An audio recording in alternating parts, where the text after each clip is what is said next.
Hai semua, gimana kabarnya? Jadi di video kali ini kita akan bahas seputar toko token ya. Jadi kemarin toko token itu sempat mengalami pump nih. Kalau kita lihat di sini toko token itu naik sekitar, sorry ini nggak nyampe sih. Oke, di perdagangan kemarin aja satu hari itu toko token naik sekitar 16% ya, sampai ke level 4.350 dari level eh, 3.700. Jadi ya lumayan.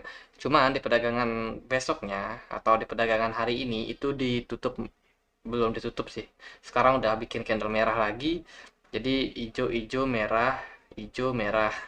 Jadi merah lagi candlenya teman-teman, dan TKO masih bergerak sideways di range harga 3.700 rupiah sampai dengan 3.900.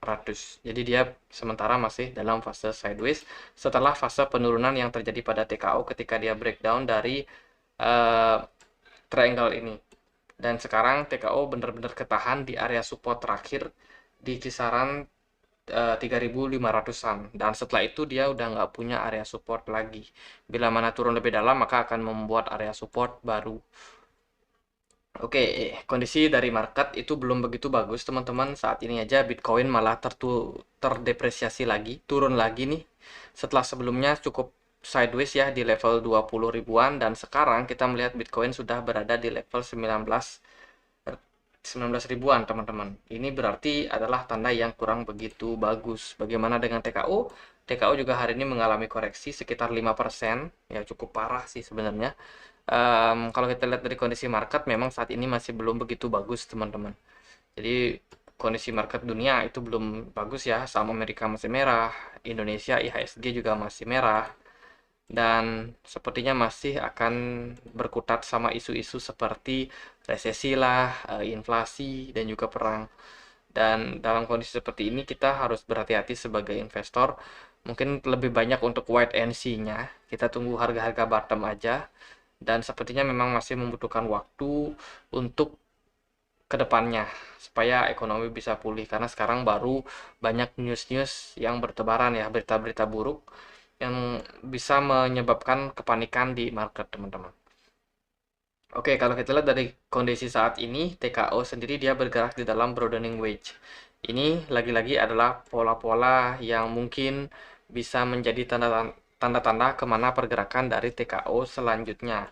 Kalau kita lihat juga di sini, kemungkinan ini bisa jadi adalah sebuah channel teman-teman. Jadi selain broadening wedge tadi, bisa jadi satu indikasi ini merupakan sebuah channel yang kita harus waspadai. Ini adalah bear flag atau bearish flag. Bila mana ini benar-benar bearish flag, maka hati-hati kalau teman-teman punya TKO, karena sangat berpotensi untuk mengalami koreksi lanjutan teman-teman. Jadi ada dua opsi yang biasanya kejadian ya, kalau nggak dia breakout dari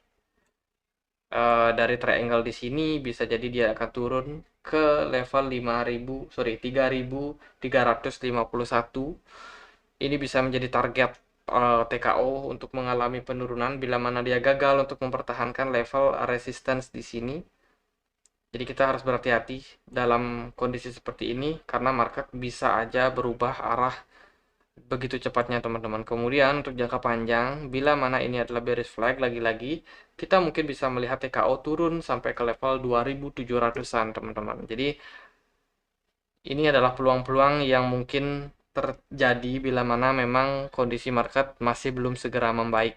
Kalau kita berharap market akan naik dalam jangka waktu pendek, itu sangat potensial karena di pembahasan kita tadi, jadi tadi aku sempat bikin pembahasan juga untuk pergerakan daripada Bitcoin ya. Kalau kita lihat Bitcoin teman-teman di time frame weekly, ada hal yang menarik, bagaimana Bitcoin ini punya kecenderungan untuk sangat menghormati EMA 200-nya. Jadi sebelum-sebelumnya memang Bitcoin pernah drop ya dari EMA 200, drop di sini, kemudian berhasil recover, kemudian di Maret 2020 ya, 2020 drop, kemudian recover lagi, dan sekarang Bitcoin sudah drop dari EMA 200-nya. Dan apakah ini merupakan tanda bahwa Bitcoin akan segera recover? Dari indikator RSI sudah menunjukkan level jenuh jual. Jadi akan ada potensi, cuman kita harus tunggu closing candle-nya di mana teman-teman. Karena ini merupakan long stick candle yang cukup panjang. Jadi dalam waktu seminggu aja Bitcoin udah mengalami penurunan yang cukup signifikan, sekitar 28%. Jadi ini merupakan sinyal yang bukan bagus, sinyal yang bukan bagus untuk Bitcoin saat ini. Lalu untuk TKO sendiri juga aku merasa ini merupakan kondisi yang sangat kritis ya. Kalau kita lihat TKO di time frame weekly ini sudah capai level jenuh jual juga, dan kemungkinan harusnya sih kalau market bagus bisa aja untuk naik, cuman kita juga nggak bisa untuk ekspektasi banyak mengingat kondisi makroekonomi yang masih belum begitu bagus teman-teman.